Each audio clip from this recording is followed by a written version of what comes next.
Ang alamat ng buko.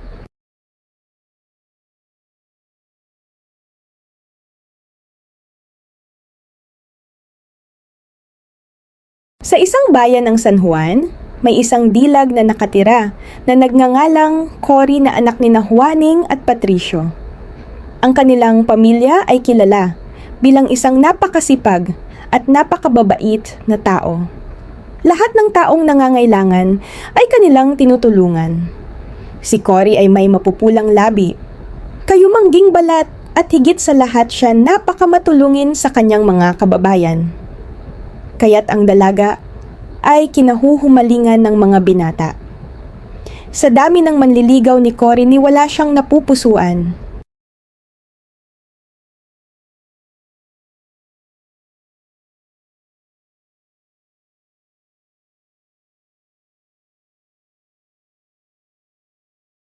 Isang araw, habang siya'y naglilibot sa bayan upang mamalengke, may nakita siyang isang kapansin-pansin na lalaki na sadya nga namang napakasipag at matulungin din.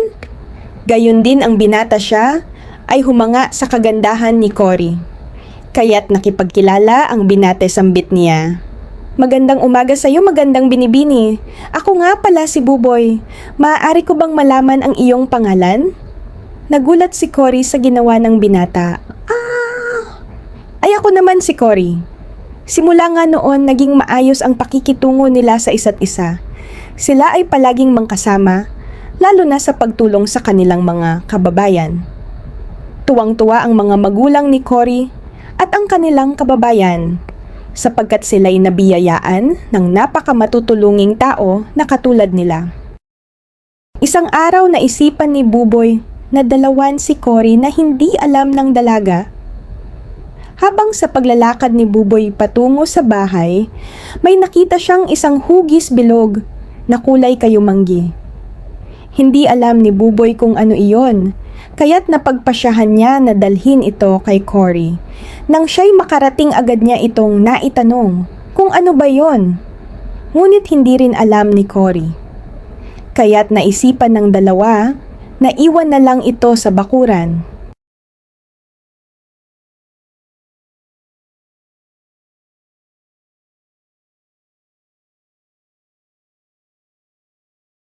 Makalipas ang ilang araw, ang kanilang bayan ay dumanas ng kahirapan. Kahirapan na kung saay wala nang mapagkukunan ng makakain. Walang nagwa ang pamilya ni Cory at gayon din si Buboy. Isang umaga napagawi si Cory sa kanilang bakuran at nakita niya ang prutas na hugis, bilog na kulay, kayumanggi na kanilang tinapon noon. Kapansin-pansin na ang prutas ay may mga mumunting dahon at kanya naman itong pinaalam kay Buboy. Nang kanilang puntahan ito, kinabukasan may nakita silang isang diwata. Isang diwatang nagsasabing, "Ang inyong bayan ay makakaranas ng napakatagal na paghihirap ito kunin niyo at itanim, ngunit ito'y prutas na napakahirap mamunga at hindi naman masarap." Nagulat ang dalawa sapagkat ang sinasabi ng diwata ay ang prutas. Muling nagsalita ang diwata, "Upang ito'y magkaroon ng masarap na bunga, kailangan ko kayo." Sambit naman ng dalawa, "Ano po iyon, mahal na diwata?"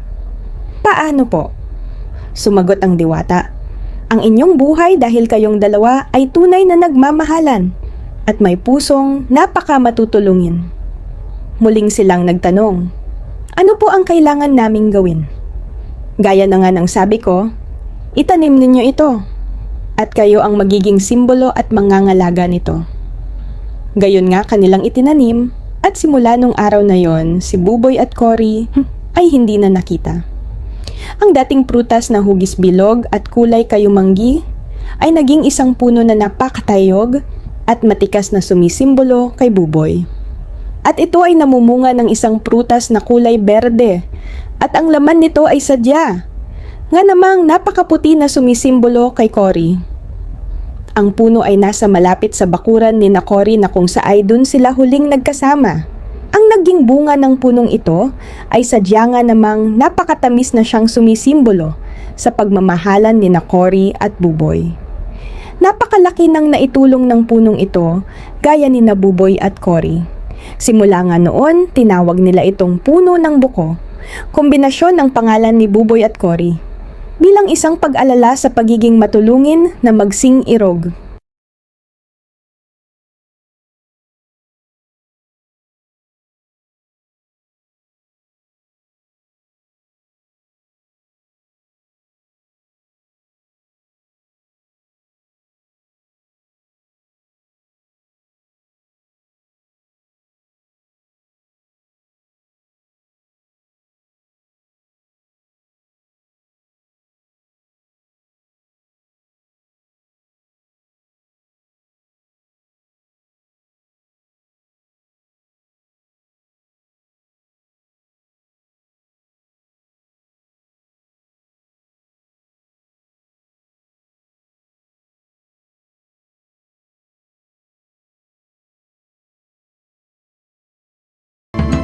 Ang alamat ng dalandan.